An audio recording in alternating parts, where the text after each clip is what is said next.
otra página y de ahí voy a transmitir a sociedad.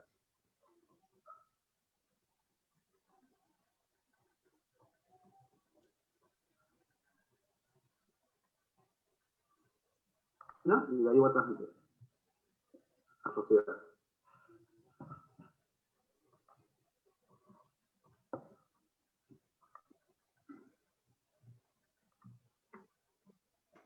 ¿No? Y de ahí voy a transmitir a sociedad.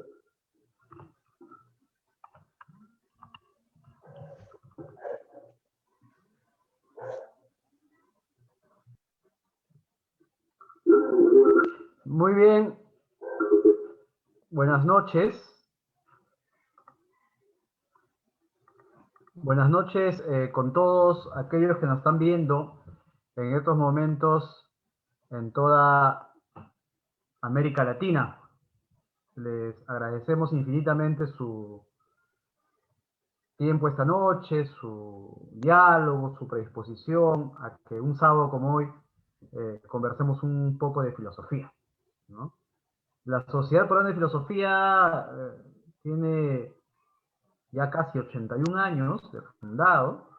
Es una de las instituciones más antiguas que promueve el diálogo, el ejercicio, la idea de una comunidad reflexiva en el país, ¿no? En sus diversas variantes, a nivel institucional, a nivel universitario, a nivel también del sistema educativo peruano, ¿no? Por lo tanto, para nosotros uno de los principios fundamentales es que el diálogo permite la formación cívica, construye democracia, ayuda a que las comunidades siempre tengan la alternativa de ser y tener, ¿no?, el uso de la razón, ¿no?, la ciencia y por supuesto el discurso filosófico como los argumentos principales para la persuasión. Por eso esta noche tenemos la presencia del doctor Panzarelli desde Brasil, que muchas veces en América Latina siempre se ha considerado solos aquellos países que tienen como predominancia el uso del idioma en español. Y Brasil, que habla un idioma también romance, como el portugués, a veces no es incluido en América Latina, ¿no? Lo cual es una separación lingüística, pero estamos, por la parte de Sudamérica por lo menos, con una hegemonía geográfica, con conexiones también, en el caso peruano, cuya frontera también es con Brasil, ¿no? En muchos países en América Latina tienen esos límites, esas conexiones, esos canales con Brasil. Y el universo de la filosofía brasilera, de la filosofía que se desarrolla en Brasil, a veces no la conocemos. Justamente en esa ruta, en ese ejercicio, ¿no?, de tener la oportunidad de conocer, de aproximarnos, de acercarnos, a ver en qué está la filosofía en Brasil, hoy presentamos a Daniel Panzarelli. Para ello, Gustavo, ¿no?, que es un peruano que tiene mucho de su vida académica también en Brasil, ha logrado enlazar, y es a quien agradecemos también porque nos ha permitido hacer el puente esta noche con Daniel. Voy a entonces invitar a Gustavo para que Gustavo nos presente a Daniel y luego escucharemos a Daniel sobre lo que la filosofía en Brasil nos tiene que decir a todos en América Latina. Muchas gracias, Daniel, y muchas gracias, Gustavo, por estar en la Sociedad Peruana de Filosofía. Entonces, Gustavo, te escuchamos para que presentes a Daniel. Muchas gracias, Rubén. Muchas gracias a la Sociedad Peruana de Filosofía. Estoy muy contento por establecer ese puente. Muchas veces se escucha que nuestros países viven de espaldas, ¿no? Cada uno mirando para lejos, para Europa, para Estados Unidos, y sin embargo, entre nosotros mismos no nos conocemos. Y más aún, ¿no? Teniendo la presencia de ese gigante, ¿no?, que es Brasil, ¿no? Gigante en territorio, gigante en población, en cultura, ¿no? Entonces es muy importante que nos conozcamos. no solamente conocer a Brasil, sino también que Brasil nos conozca. Entonces, solamente me imagino, ¿no? Cuando llegue ese momento de integrarnos, es que comenzaremos a nuestra tan ansiada emancipación en todos los sentidos. Y una de esas, cuando pregunté, ¿no? A una profesora sobre quién sería el filósofo que estaría estudiando la filosofía de los países iberoamericanos. No, si bien sé que el campo de estudio del profesor Panzarelli es más amplio, pero ella me dijo, la persona que estudia a los filósofos latinoamericanos es Daniel Panzarelli. Entonces fue así que lo conocí al profesor Panzarelli. Y aparte de la tradición de pensamiento de América Latina, ¿no? Panzarelli también está enfocando en el trabajo de la filosofía de la libertación, ¿no? Haciendo que ella sea mucho más conocida en Brasil, porque tenemos que ver, así como nosotros en Perú, en la América hispanohablante, tal vez no sabemos mucho de Brasil, ¿no? Por una pequeña diferencia en el idioma apenas. Y entonces es por eso que el profesor Panzarelli aquí viene a ilustrarnos un poco sobre esa maravillosa tradición de pensamiento brasileña. Y otro punto también quería destacar ya para cerrar, es que el profesor Panzarelli trabaja en la Universidad Federal del ABC, que es una universidad que acaba de cumplir 15 años y trabaja tratando de llevar la interdisciplinariedad para la filosofía. Entonces, estamos aquí muy contentos. Gracias. Con ustedes, el profesor Daniel Panzarelli. Muchas gracias, Gustavo. Muchísimas gracias por la presentación de Daniel. Entonces, vamos a tener unos 40 minutos, ¿no?, de conversación, la que nos va a decir, al diálogo previo antes de la charla ahora de Daniel, discutíamos en qué idioma lo vamos a transmitir, miren, ¿no? Si era en portugués, en castellano o en portuñol, ¿no? Daniel ha aceptado muy gentilmente que sea en portuñol. Nos va a hacer lento, seguro, ¿no? Y despacio en todo caso, pero es un idioma muy cercano, muy familiar, y que esta noche vamos a escuchar a Daniel contándonos esto de Brasil. Recuerden que luego de la charla de Daniel va Gustavo a hacer unas preguntas, y vamos a responder unas preguntas también que están en el Facebook, ¿no? Y lo vamos a transferir a que Daniel nos pueda comentar sobre ello. Entonces, Daniel, muchísimas gracias por estar con la Sociedad Peruana de Filosofía. Te escuchamos. Muchas gracias, doctor Rubén, Gustavo, profesor Gustavo, y a todos de la Sociedad Peruana de Filosofía. Yo adito a Rubén y Gustavo que voy a hablar en portuñol. Hay una diferencia de idioma, como ha dicho Gustavo, pero hoy me arriscar a hablar en esta mistura de lenguas, de idiomas, portanto, en portuñol. Pero pido que si no comprenden algo, si hay algo que yo diga que ustedes no comprenden, que manifiesten a profesor Rubén en Facebook para que Gustavo nos ayude con la traducción más correcta para el castellano. Buenas noches a todas, a todos.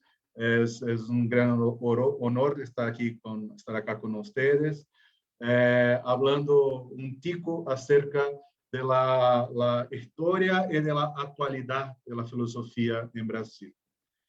Para esta charla, esta conversación, yo pensé qué caminos debería tomar, qué caminos podría seguir.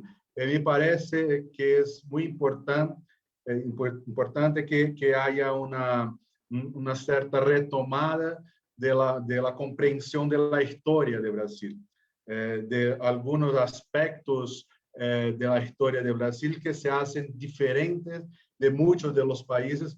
Es claro que cada país tiene sus peculiaridades en su historia, pero en Brasil me parece que hay algunas distinciones mayores, más importantes, hoy comenzar por esto.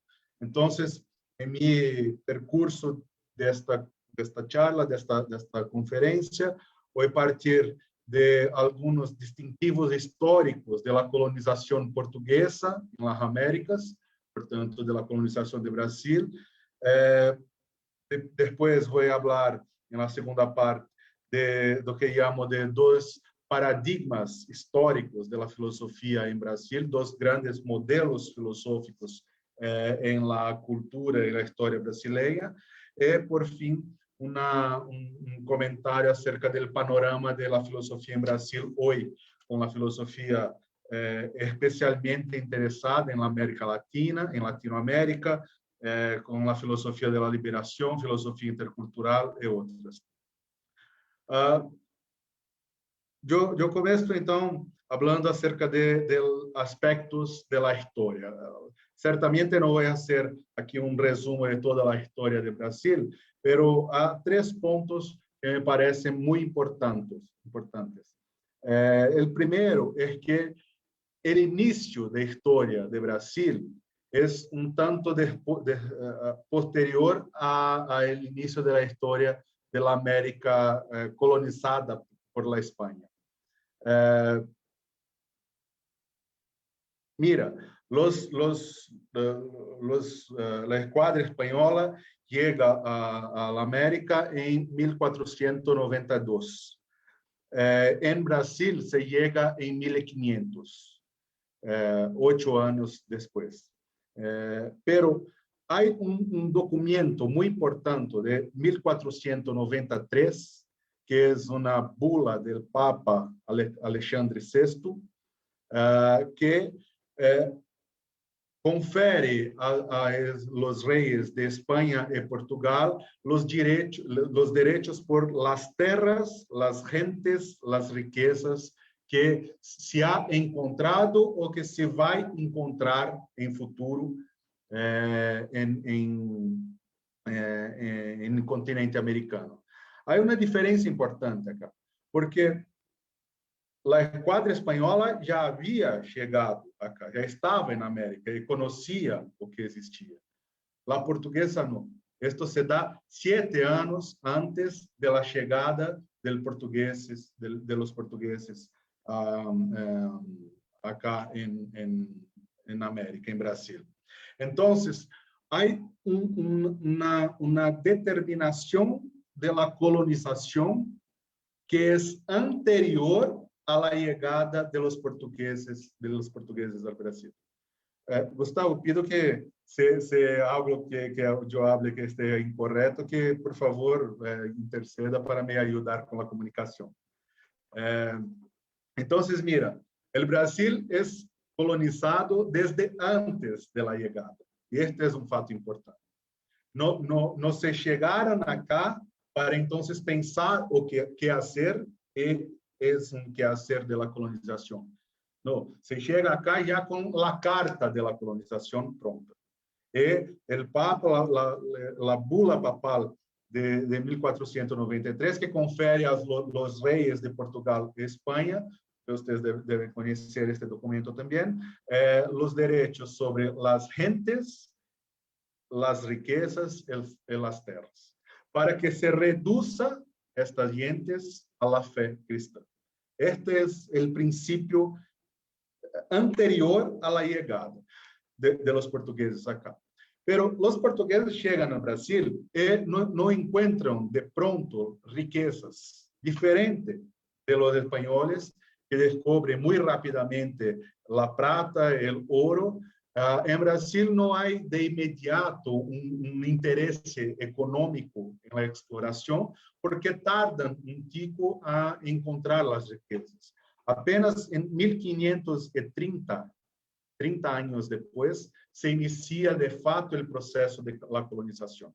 Entonces, hay también una diferencia temporal que es muy importante, porque son 40 años de la diferencia de inicio de la colonización por los españoles y el inicio de la colonización por los portugueses. Hay un lapso de tiempo de 40 años, que no es poco. Eu tenho 42 anos de vida, sei como a colonização espanhola ha começado quando eu estava nascendo, e solamente agora começar a colonização portuguesa. Esta é uma diferença. É um tanto tardio o início da formação de uma ideia de Brasil ou de um novo país, uma nova colônia, aunque seja em América por parte de los portugueses. Uma segunda diferença histórica, uma característica histórica de Brasil que quero mencionar. Há em Brasil a manutenção, a continuidade do modelo jesuíta. Jesuíta, Gustavo, que você habla? ¿Sí? Jesuíta, como paradigma único da educação e da filosofia por um intervalo de tempo maior do que, por mais tempo do que isto acontece em la América de colonização espanhola, do conjunto de países de América de colonização espanhola. Em Portugal, em la América portuguesa, em Brasil especificamente, permanece por mais tempo e de maneira mais inquestionável, sem que haja questionamentos, o modelo jesuíta de filosofia e de la educação. ¿Por que isto ha ocorrido? Eu creio, é uma hipótese interpretativa, que isto se deve a não ser parte da história de Portugal especificamente, e de Brasil, portanto, a controvérsia entre as casas e sepultura. A defesa hecha por las casas repercutiu muito mais em Espanha do que em Portugal. Em Espanha se começa a formar um pensamento de distinção de las nações, aunque haya algo como esto em Portugal, com Francisco de Vitória, por exemplo, pero em Espanha esto ganha mais força, mais intensidade com o passar do tempo, e em Portugal não. Em Portugal se mantém, aunque haya alguma pressão, alguma tentativa de minorar, de diminuir a influência dos jesuítas, isto é mais resistente. Se leva mais tempo para que se coloque, não é dizer um fim à influência jesuíta, pero para que haja outras influências, outros modelos, outros paradigmas que estejam ao lado dele. Em caso de Brasil, apenas em ano 1760 se rompe com o modelo jesuíta. Desde o início da colonização, em 1530, hasta 1760, portanto, mais de 200 anos, o único modelo, a única referência filosófica que se ha construído é a referência jesuíta com a Ratio Studiorum, que creio que todos conhecem como um documento importante da colonização, da educação em la colonização jesuíta por el mundo. La Ratio, que era um documento já em 1760, um documento, eu digo, que não tinha diálogo, não tinha respaldo em nada. Não dialogava com a ciência que se construía na época, porque o fundamento filosófico da Ratio estava ultrapassado. Não dialogava com a sociedade brasileira daquele tempo, porque solamente as instituições religiosas que mantinham algum sentido, veniam algum sentido em la Ratio, não dialogava mais com a produção filosófica da Europa, europeia, porque já havia ultrapassado com o início da modernidade, com o racionalismo, já estava em la Revolução Francesa, e em Brasil se continuava como único paradigma, sem questionamentos, la Ratio jesuíta, em 1760. Una distinción cuanto a esto es, en Brasil no hay universidades hasta el inicio del siglo XX. Es muy tardía la creación de las universidades en Brasil. Entonces, no hay, también, aunque que hayan sido universidades jesuitas espalhadas por la América hispánica, en Brasil no había este espacio de reunión de los pesquisadores, de los pensadores, de la intelectualidad que podría cuestionar la manutención dogmática de este modelo. Entonces, una segunda característica que yo apunto de la filosofía, de la historia de Brasil, es el longo período de manutención del pensamiento jesuita, sin que hubiese otros modelos, sin que hubiese un contrapunto, una contestación, algo que estableciese una dialéctica a partir, como negación de este modelo. Y una tercera característica y última histórica que trago de Brasil es yo diría, no voy a decir que es la ausencia de rupturas en la historia de Brasil, pero a menos rupturas y más negociación, más negociación. Las transiciones históricas que se pasan sin que haya gran rupturas con el pasado. Por ejemplo, antes de cualquier movimiento de independencia, de república, la corte, la familia real portuguesa, la realeza, se transfiere para Brasil. Fugindo de las guerras con Napoleón, con la Francia, la corte, la capital deja de ser Lisboa y ven para Brasil.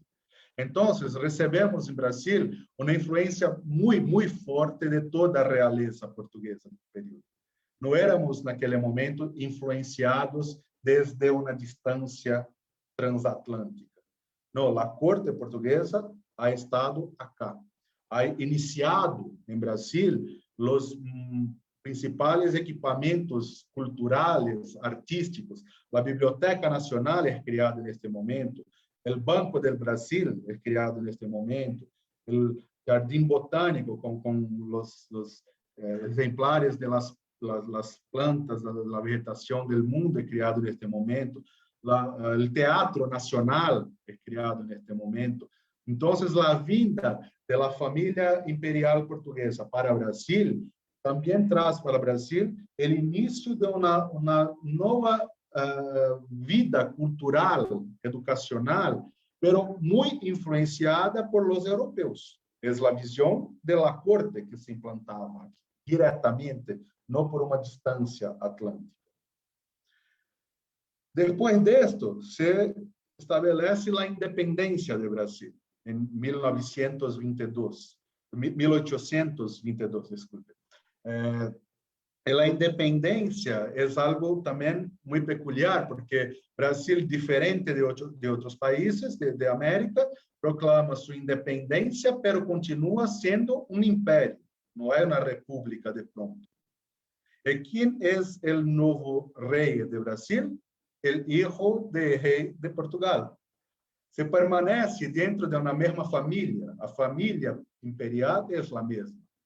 Su papá regresa a Portugal para reasumir la coroa, el reinado portugués, y el hijo permanece en Brasil como nuevo rey. Entonces, hay una ruptura sin que haya ruptura. Hay una transmutación histórica, pero no es una ruptura significativa. Después, se forma, durante este período de imperio con imperador brasileño, se forma una fuerte burguesía del campo, de los medios rurales, pero una burguesía económica que ya es la controladora de la política nacional. Entonces, tardiamente, cuando se rompe con el modelo imperial, que se inicia una república en 1889, se cambia el modelo del imperio para la república, pero la burguesía, que es la controladora de la política, es la misma. Entonces, miren, no hay en Brasil un fato, un hecho histórico que nosotros podemos decir, aquí está una ruptura significativa que dejó para atrás el pasado colonial y nos coloca a pensar en un nuevo paradigma de un nuevo país en nuestra América. Yo comprendo que esta ruptura no ha ocurrido en todos los países de colonización española, pero a existencia de ejemplos muy fuertes, muy simbólicos, como Bolívar, es un ejemplo de lucha por liberación que nosotros no tenemos en nuestra historia. No hace parte del imaginario de Brasil la lucha por la conquista de su libertad. Esto nosotros siempre negociamos nuestras no rupturas. Aquí estamos hasta hoy. Entonces, este es un brevísimo panorama histórico de Brasil. Hablé más de historia y no de filosofía, pero ahora voy para el segundo momento de mi charla para hablar de filosofía. ¿Cuál es el impacto de esta historia para la construcción de nuestra filosofía? Yo digo que en Brasil nosotros conocemos hasta hoy dos grandes paradigmas filosóficos a lo largo de nuestra historia. Hay modelos, hay tentativas de ruptura con estos modelos, pero mirando para todo el Brasil, para todo nuestro país, yo veo dos grandes modelos. El primero, obviamente, el modelo jesuita con 200 años de presencia. 200 años fortemente, unánimamente presente como único modelo en un país que tiene 500 años desde la llegada del inicio de la colonización. 200 años no es poco, es mucho. Yo creo que nosotros nos livramos ainda hoy de parte de esta influencia, que pasa por una lectura un tanto distorcida, un tanto mesiánica, religiosa de la filosofía, y que se hace presente en algunos de los expoentes del pensamiento brasileño ainda hoy. Pero después de la vinda de la familia imperial, en los 1800, hay un cierto intervalo entre este modelo jesuita, que ya estaba prohibido por ley desde 1759, pero solamente en inicio del siglo XX, con la introducción en Brasil de la universidad. Pela primeira vez, nossas primeiras universidades são de ano 1910, 1911. Nossa primeira universidade que permanece, que é iniciada e não é descontinuada, que permanece com força, com a força de criar um modelo universitário para o Brasil, é somente na década de 1930, com a Universidade de São Paulo, Universidade de São Paulo. Es muy tardía. En este modelo, en este momento, dentro de una disputa entre el gobierno del Estado, de la provincia de São Paulo, con el gobierno central de Brasil, la presidencia, la burguesía de São Paulo, que es la más, era y es la más poderosa del país, financió la creación de una universidad propia de la provincia. Esta é a Universidade de São Paulo. E há invitado para construir a faculdade de filosofia os franceses. As missões francesas que vieram por anos e anos e anos com importantes intelectuales, pensadores franceses que venían a São Paulo, pasaban 2, 3, 5 años enseñando, después volvían para Francia y venían otros pensadores. Así como Lévi-Strauss esteve acá en Brasil en este momento. Este modelo de universidad, este modelo de filosofia que é implantado por meio da universidade é que vai constituir o que eu chamo de segundo paradigma da filosofia, depois de jesuítas, este que é o paradigma universitário contemporâneo, é exatamente aquele que Salazar Bondi chama de la filosofia como atividade profissional. Solamente esta que nós conhecemos em Brasil. No, eu posso dizer que, exceto os jesuítas, muito centrados em atividade religiosa, nós em Brasil não conhecemos outro modelo de filosofia como paradigma que não fosse a filosofia como atividade profissional. E que se implanta, então, a partir da Universidade de São Paulo, um modelo francês muito forte, muito claro, declarado, que se pautava, tinha como referência a leitura estrutural de los textos filosóficos, exercício de exegese, é correta essa palavra? Exegese? Sim? Exercício de exegese, e que não havia espaço para interpretações, para uma hermenêutica, uma interpretação, uma contextualização, uma ressignificação. Todo isto, a reinterpretação, a ressignificação, era tomada como erro, como equívoco filosófico, se aceptando solamente a reprodução correta em el comentário filosófico. Se constitui, portanto, como paradigma uma filosofia que reproduz, uma filosofia que comenta, que faz comentários.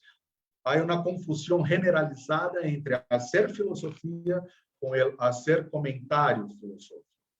E em Brasil se constituiu esta ideia de que fazer o comentário filosófico é o correto, enquanto ousar fazer filosofia é visto como algo malo, como algo que não é rigoroso o suficiente. Portanto, há uma confusão. Se toma a parte, que é a produção de comentário, como o todo, de fazer filosofia propriamente, de maneira própria e adequada.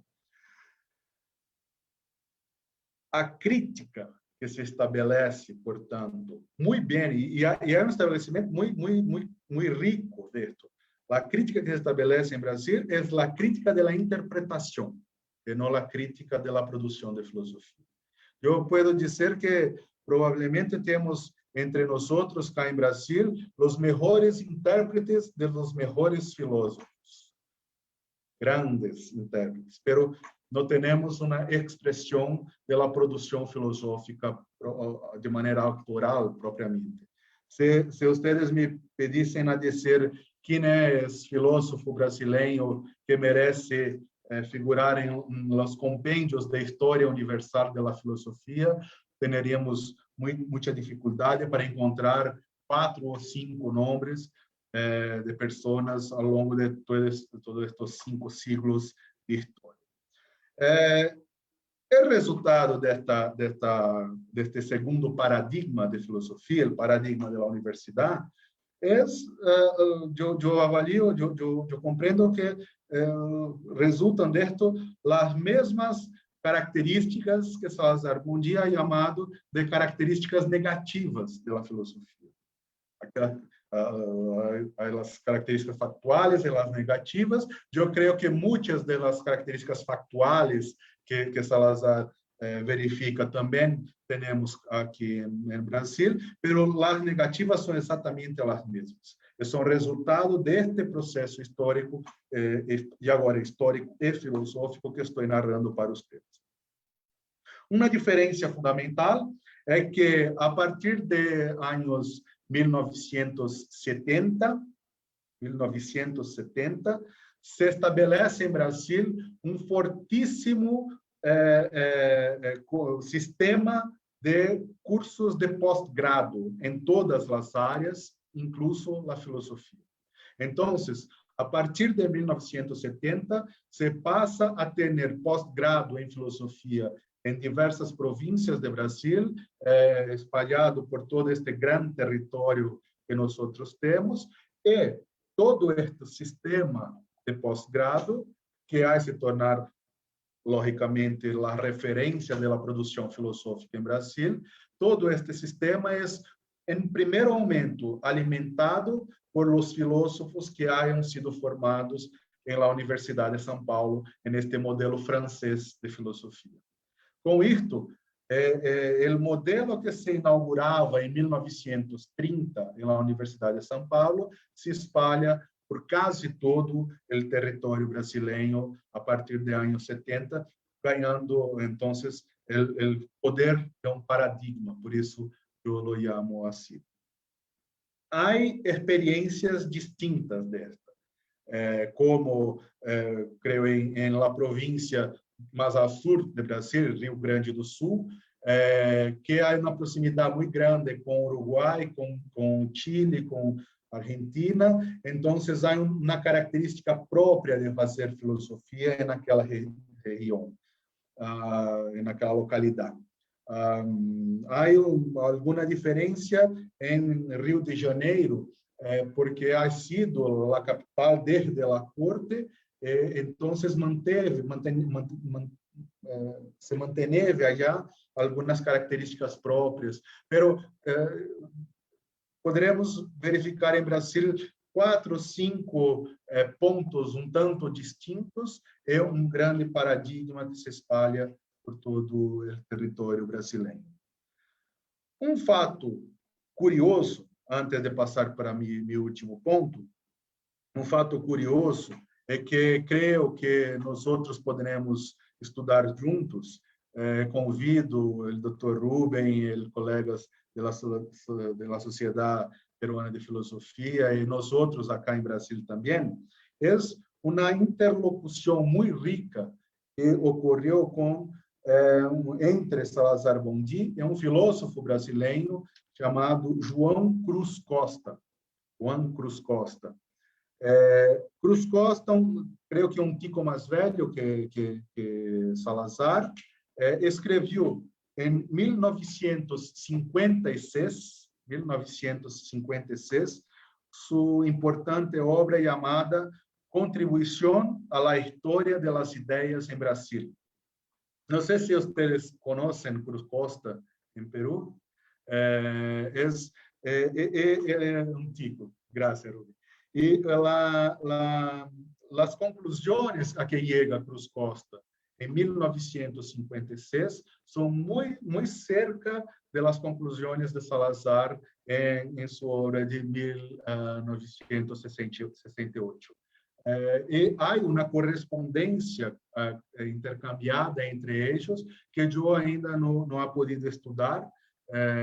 Eu já lido em uma tese de doutorado acerca desta correspondência. Me gostaria muito de conhecer estas cartas e compreender a influência que tiveram um sobre o outro, Cruz Costa sobre Salazar e Salazar sobre Cruz Costa. Creio que seria muito importante estudar este intercâmbio entre eles.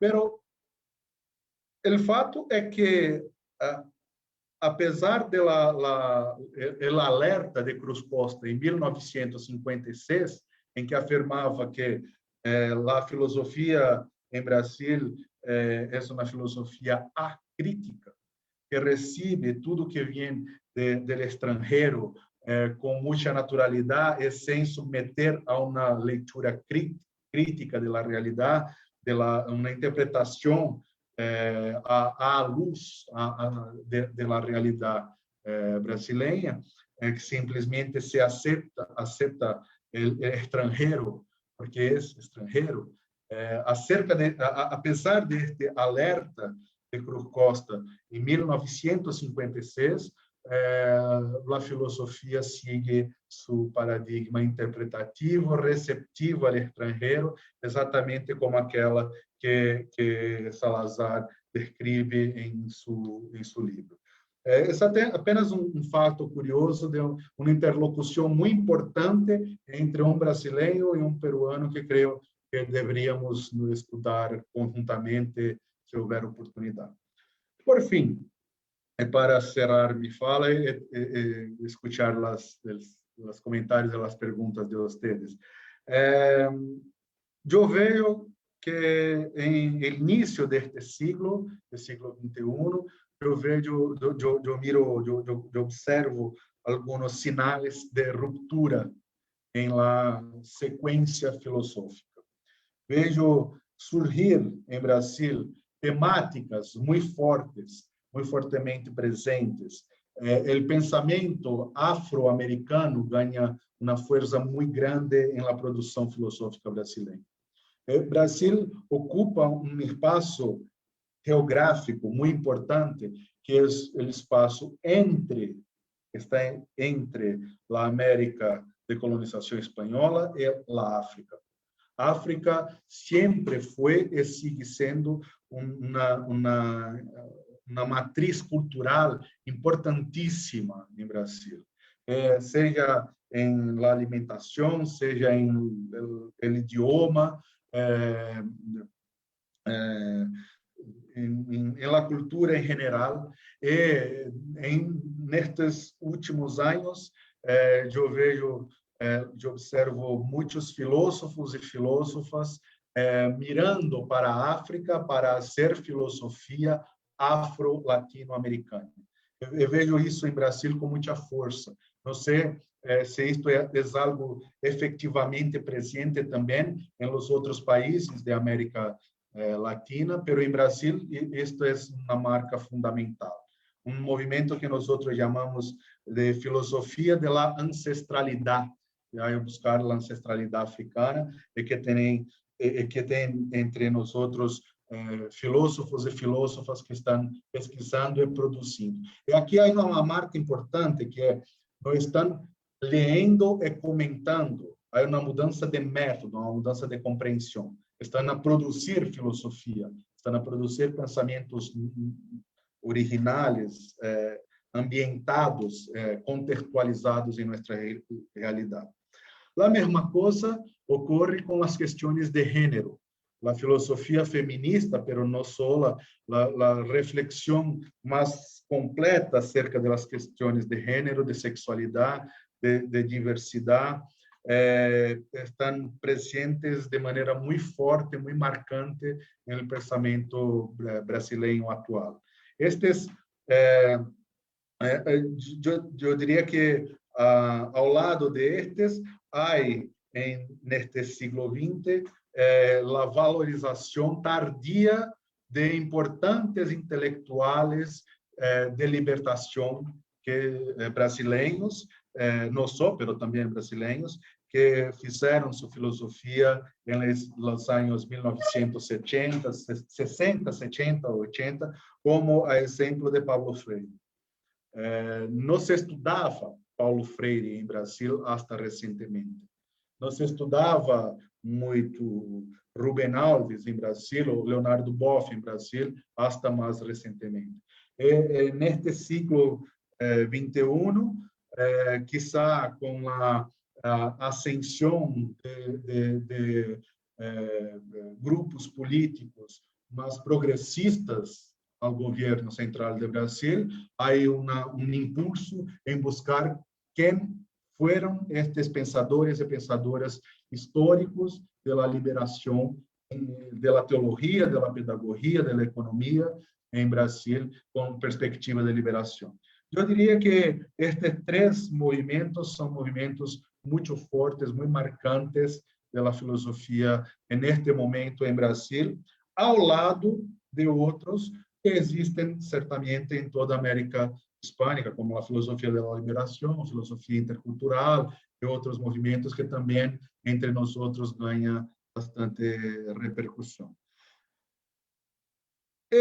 Por fin, yo diría que en mi percepción, y esto es apenas una percepción como profesor, como maestro en universidad ya por muchos años, que este cambio de modelo filosófico, a presença de temáticas como o pensamento afro-latino-americano, o pensamento de gênero, o pensamento de liberação, isto é uma, permita-me dizer, estes pensamentos que possuem hoje espaço de pesquisa em las universidades brasileiras, pero que não cambiam o todo da filosofia brasileira. O grande movimento filosófico sigue sendo o movimento da interpretação dos pensadores eurocêntricos. Nossa Associação Nacional de Pós-Grado em Filosofia, ANPOF, que faz a cada 2 anos o segundo maior encontro de filosofia do mundo, com 2.000 trabalhos apresentados aproximadamente, tem 90% ou mais de suas pesquisas acerca dos pensadores europeus em modelo tradicional de se fazer filosofia. Pero há já espaço para quem pensa de outra forma.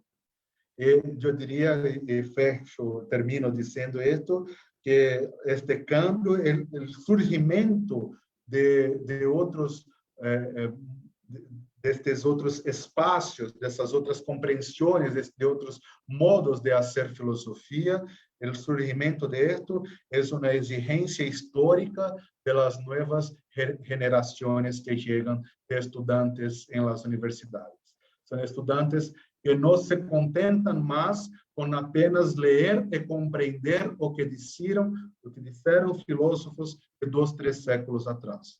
São estudantes que leem e compreendem a Kant, a Hegel, a Heidegger, a todos estes, pero não se contentam com isso. São estudantes que exigem também espaço para que a filosofia se haja presente em la realidade. Isso me deixa muito contento, porque é uma transformação que não pode ser barrada, uma transformação que vai a continuar.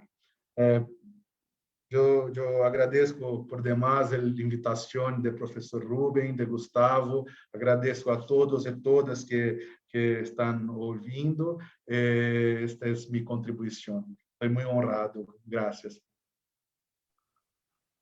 Muchas gracias, Daniel. Nos has dado un panorama de ese modelamiento de la filosofía en Brasil, ¿no? Me permito indicar que Daniel ha señalado que la filosofía en la práctica brasilera es muy institucional, está ligado muy fuertemente al escenario de las universidades, por lo tanto está en el campus, ¿no? En los muros, ¿no? de la academia. Habría una ruta que involucra probablemente un escenario espléndido para la investigación, que es un tipo de búsqueda, seguro también identitaria, ¿no? También discursiva respecto a África, ¿no? Entonces, una agenda de la afro-latinoamericanidad filosófica podría darnos indicadores de que el presente y el futuro de la filosofía brasilera nos llevarían a este ejercicio también de cuestionamiento identitario, de cuestionamiento sobre el mismo quehacer filosófico, ¿no? También mencionó, hay una interesantísima, aún no explorada relación entre las tesis de Augusto Salazar Bondy, ¿no? y Cruz Costa, ¿no? Entonces hay una interesante, creo, manera de entender que estos puentes de la filosofía latinoamericana involucra también marcadamente, poderosamente, sobre su propio cuestionamiento como ejercicio filosófico, ¿no? Como tal, ¿no? Vamos entonces a pasar a las preguntas de Gustavo y luego pasamos a algunas preguntas, ¿no?, que nos han ido haciendo por las redes. Gustavo, entonces, escuchamos tus preguntas. Muchas gracias, Rubén. Muy ansioso por preguntar aquí. Pero no son exactamente preguntas, ¿no? Pero quería recalcar dos puntos que el profesor Panzarelli mencionó. Obviamente, estamos en el mismo espacio geográfico, pero existen algunas diferencias. Y desde México hasta Chile, Argentina, hay muchas similitudes. Podría decirse que prácticamente es un país. Claro, es muy relativo, ¿no? Separar o unir. Pero nuestra cosmovisión, ¿no? El lugar en que nos vemos en el mundo es similar, me parece. Ya en el caso de Brasil, me parece algo así que merece ser recalcado. El hecho de que el emperador del Imperio Portugués, ¿no?, del magnífico Imperio Portugués, haya escapado de tierra de Europa, ¿no?, de la península ibérica, y instalado a la capital del imperio en Brasil, ¿no? O sea, es una forma muy interesante, porque en ese momento, ¿no?,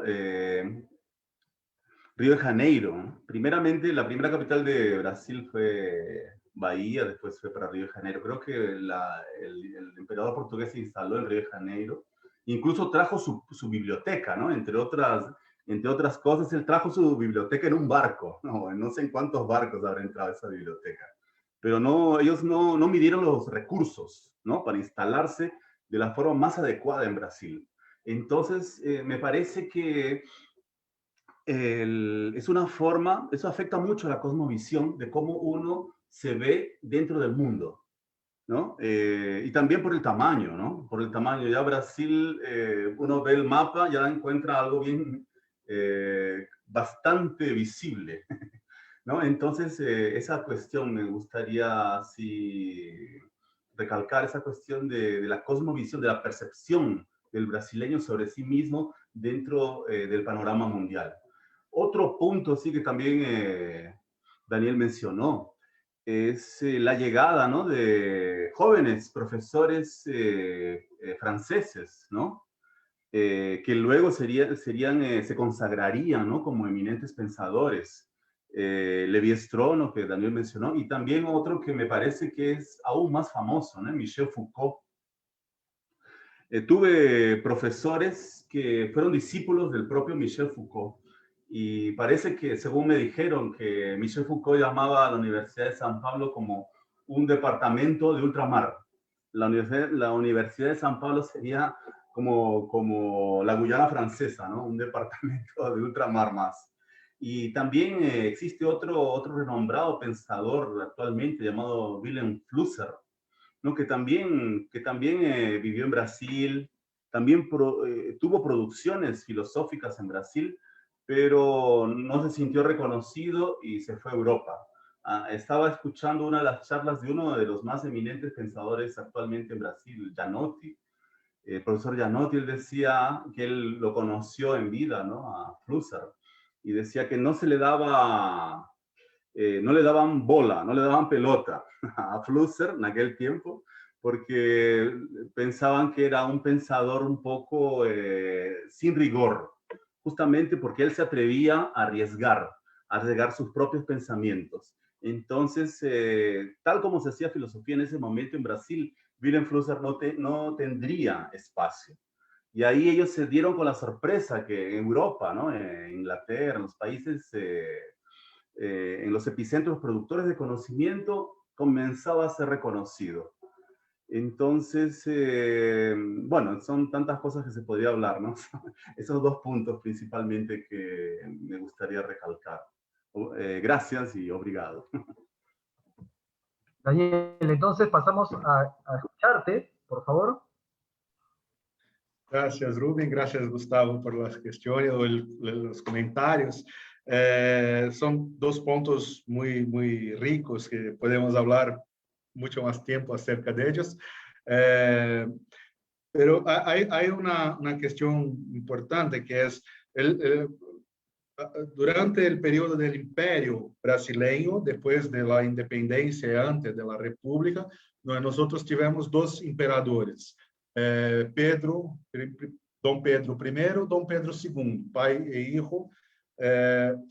Pedro I, que fue el primer emperador de Brasil,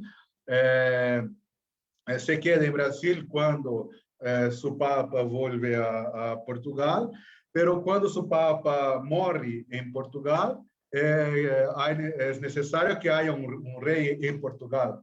Entonces su hijo vuelve también a Portugal y nos quedamos en Brasil con el hijo de hijo, con Pedro II, que naquela época tenía, se me recuerdo bien, 8 años de edad.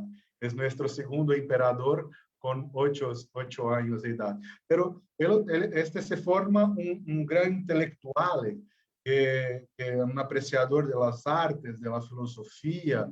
Hay relatos de encuentros entre Pedro II y Nietzsche en las viajes del emperador de Brasil para la Europa.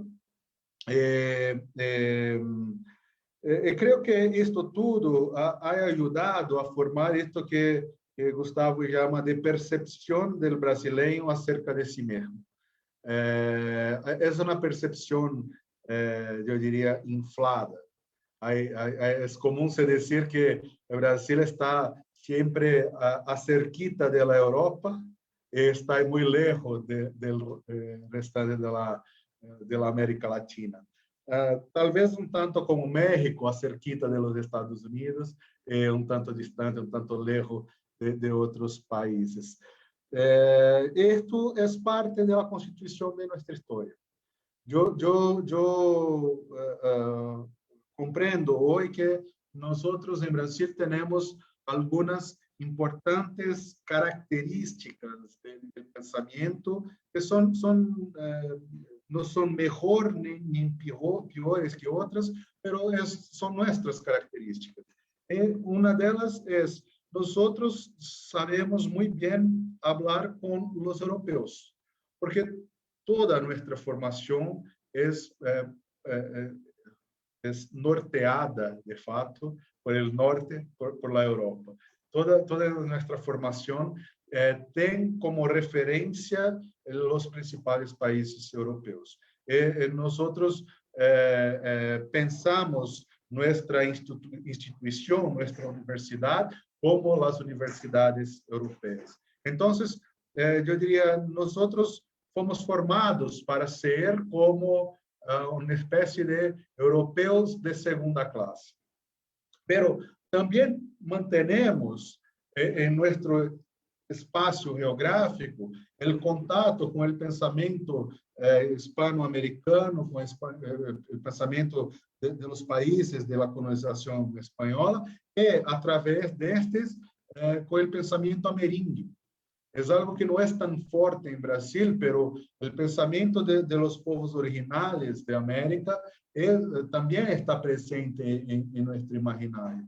Así como muy más fuertemente, como Joadito Rubén reforzó en su comentario al final, el pensamiento africano.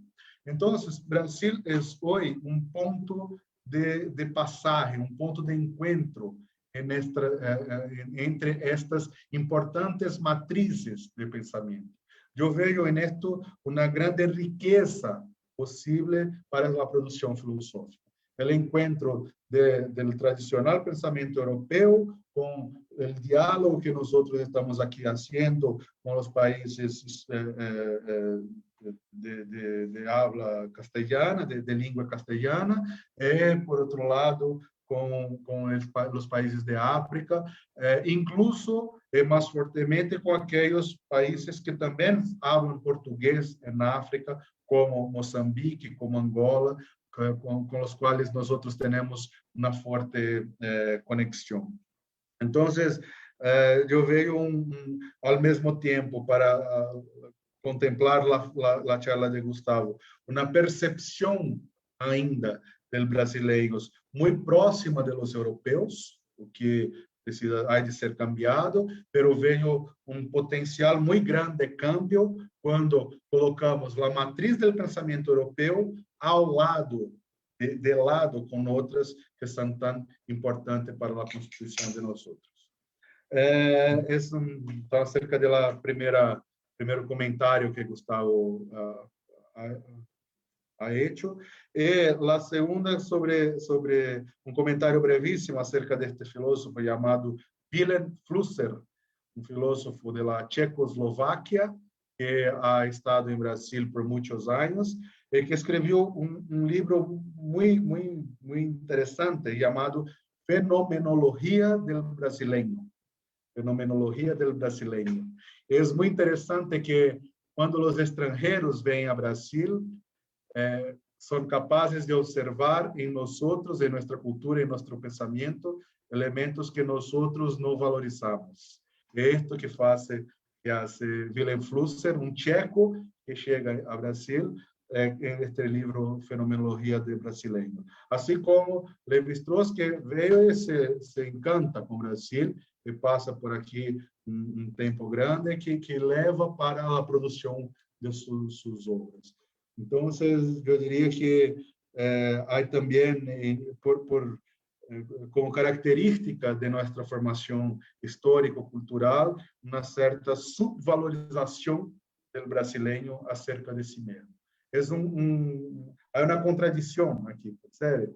Há uma certa, eu disse há pouco que é uma personalidade muito inflada, que se sente quase europeu quando se pensa ao lado de los companheiros de Bolívia, de Venezuela, de outros países. O brasileiro em geral se sente mais próximo de los europeus, pero ao mesmo tempo se sente sub-europeu. Essa é uma posição muito ingrata que eu creio que é tarefa de nós outros filósofos e filósofas cambiar esta compreensão de uma antropologia e de uma antropologia filosófica do brasileiro e do americano em geral. Creio que isto.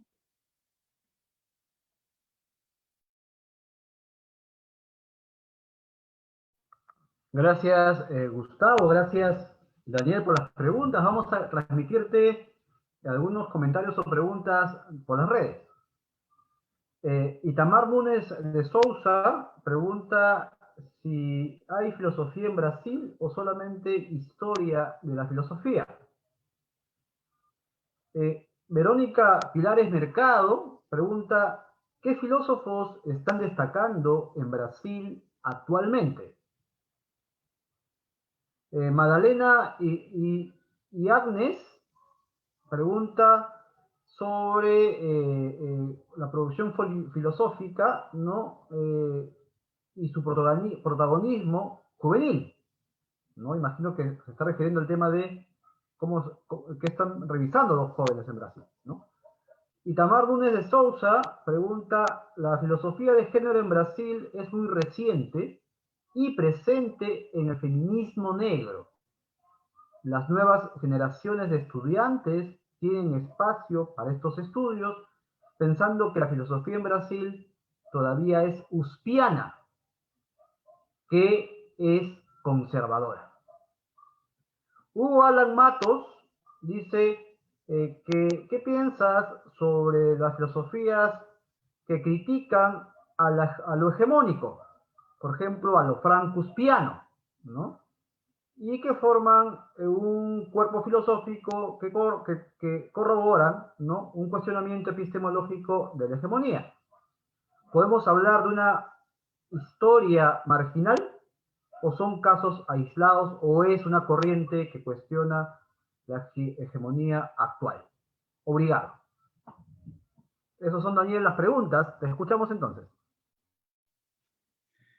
Veo que son algunos brasileños a preguntar, porque hay preguntas un tanto, algunas personas que conozco también porque son preguntas un tanto direccionadas acerca de aspectos del movimiento filosófico de Brasil.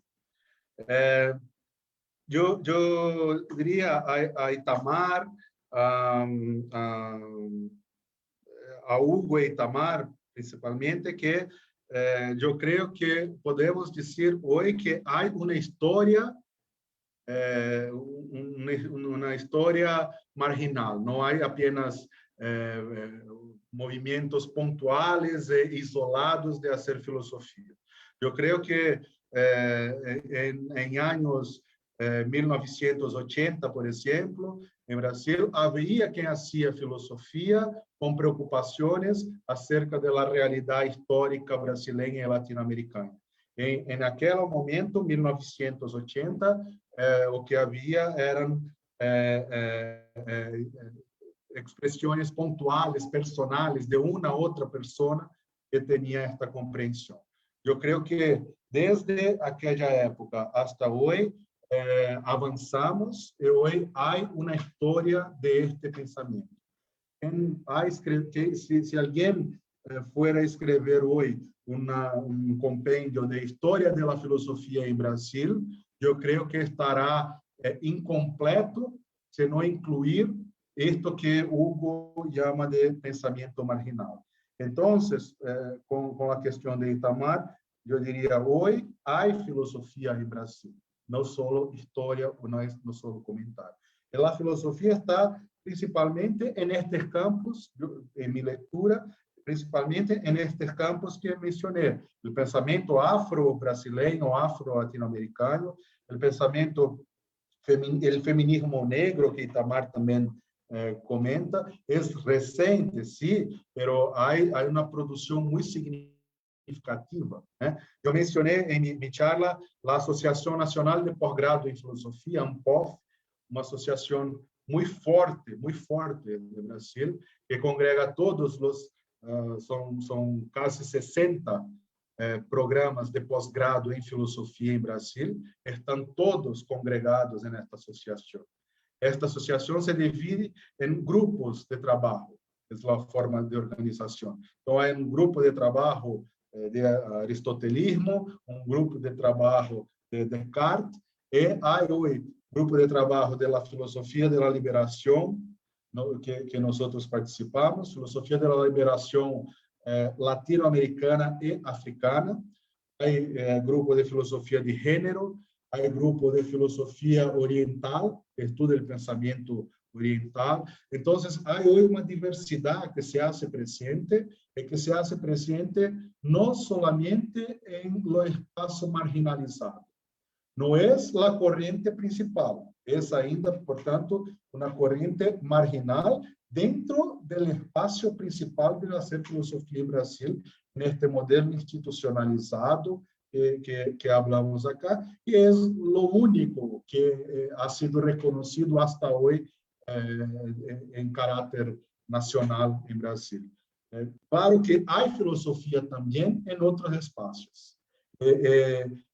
A investigação acerca da cultura oral, da história oral, da sabedoria popular, por exemplo, da investigação que fazem os companheiros que estudam também a filosofia afro-brasileira, demonstra que há filosofia em outro espaço que não dentro de los muros da academia.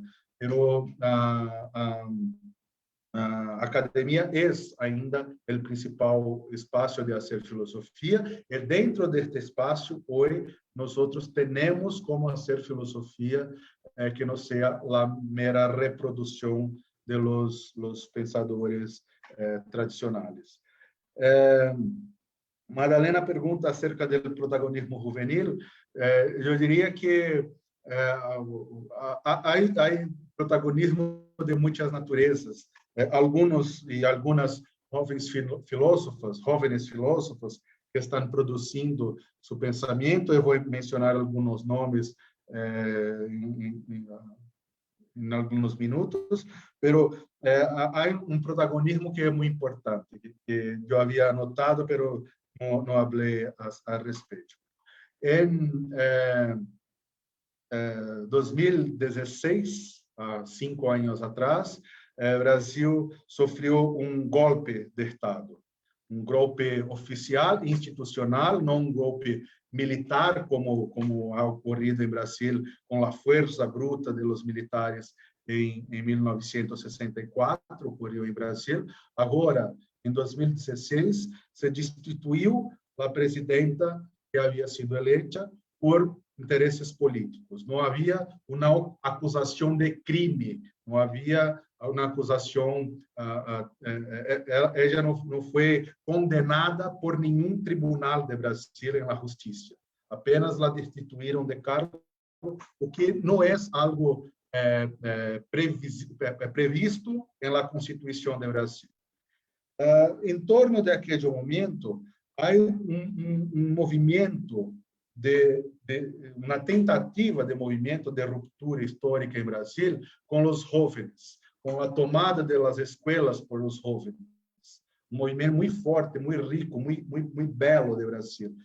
Os jovens do secundário, não sei se em Peru se chama secundário, de 15 anos, 14 anos, 16 anos, foram para suas escolas, tomaram as escolas em defesa da educação, da democracia.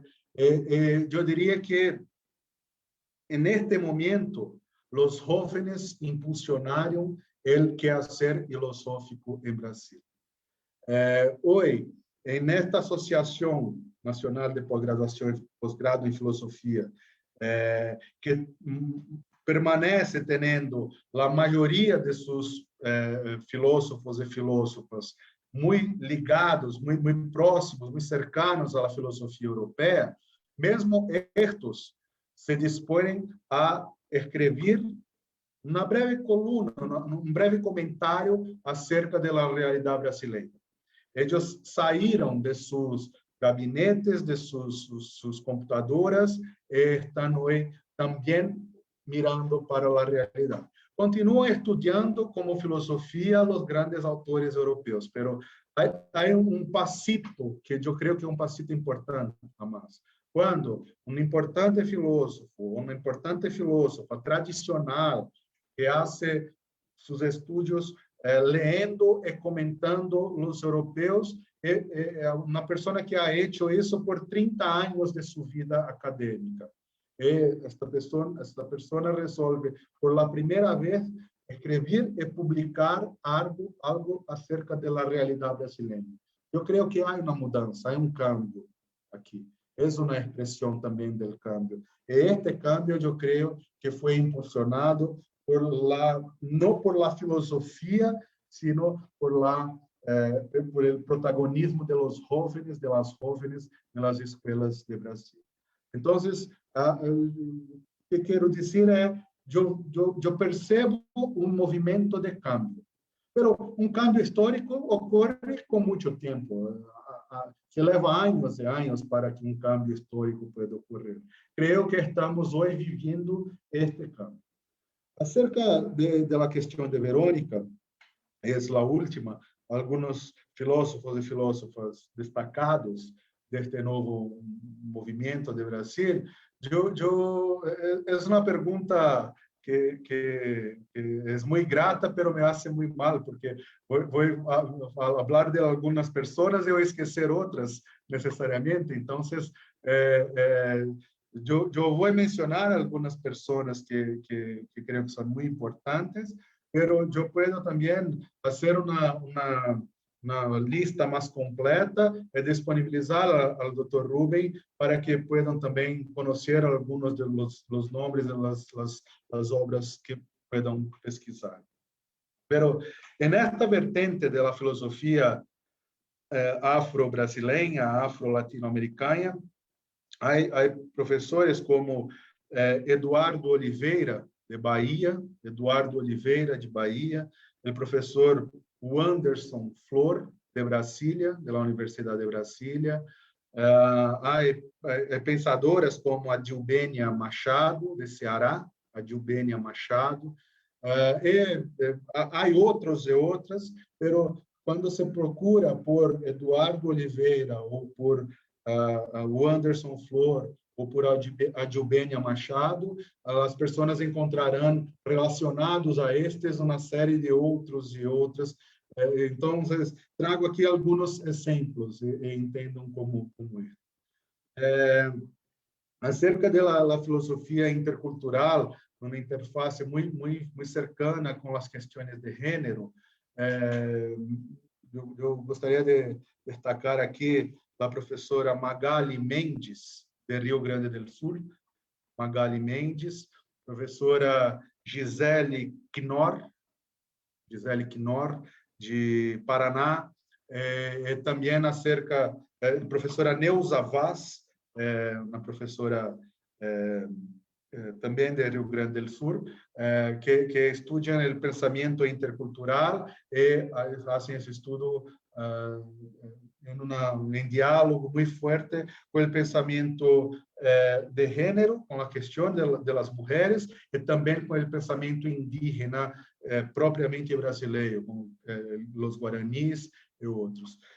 E também o mesmo que falei antes, pesquisando por elas, certamente as pessoas encontrarão outros estudiosos e estudiosas que estão em seus diálogos e isso permite conhecer outras fontes. São alguns exemplos. Eu poderia citar muitas outras pessoas, estou certamente esquecendo agora de mencionar pessoas importantes, pelo que já me desculpo.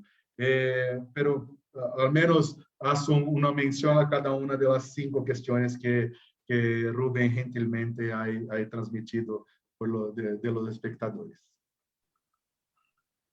Muchas gracias, Daniel, muchas gracias, Gustavo, ¿no? Por esta primera suerte de encuentro sabatino, ¿no? Un sábado filosófico, ¿no?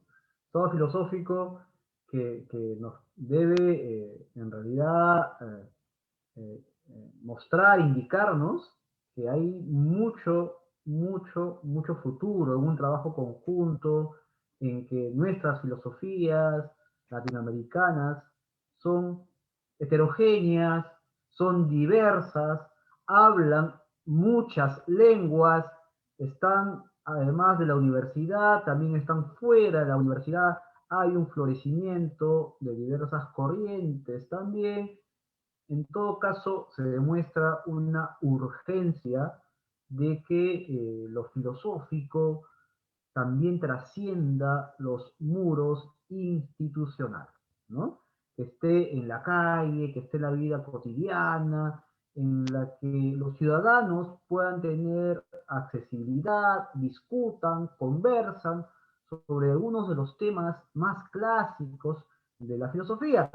Recordemos que el asunto de la ética, por ejemplo, ¿no? La discusión sobre la moral atraviesa diariamente, ¿no? En toda América Latina por los niveles de corrupción de nuestros gobiernos, por los niveles de también demolición moral que existe por el tema de la pandemia, sobre el sentido de la vida, etc. La filosofía, creo, permanece, se le puede, diría yo, señalar como una alternativa permanente para que todos nuestros compañeros latinoamericanos, los ciudadanos, vean en la reflexión una buena manera de pensar, repensar, incluso para tomar cada vez mejores decisiones. Mi querido amigo Gustavo, qué gusto volver a verte de nuevo, esta vez mediados, digamos, por la tecnología. Mi estimado Daniel, he escuchado y leído, Gustavo siempre me ha hablado muchísimo de ti, el aprecio es mutuo, ¿no? Porque creo que nuestra filosofía, la filosofía en Brasil, es necesario que se conozca aún mucho más y se difunda en América Latina. En nombre de la Sociedad Peruana de Filosofía, en nombre personal, te mando un abrazo, Daniel, muy fuerte, un abrazo, Gustavo, y también muchísimas gracias a todos aquellos que nos están observando y seguro nos escucharán y verán después cuando se reproduzca este video en las redes. Entonces, muchísimas gracias, muito obrigado, ¿no? Muito obrigado, ¿no? No sé si tienes algo que decir finalmente, Gustavo o Daniel, les cedo la palabra.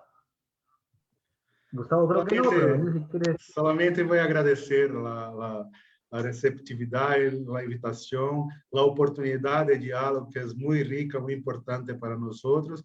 Es decir, que esperamos tener en breve você, Rubén, y otros colegas, otras compañeras y compañeros de la Sociedad Peruana de Filosofía, con nosotros también en Brasil, en nuestras universidades, en otros espacios de diálogo. Muchas, muchas gracias por su receptividad, por la atención de todos. Deseo una excelente noche para todos y todas. Gracias.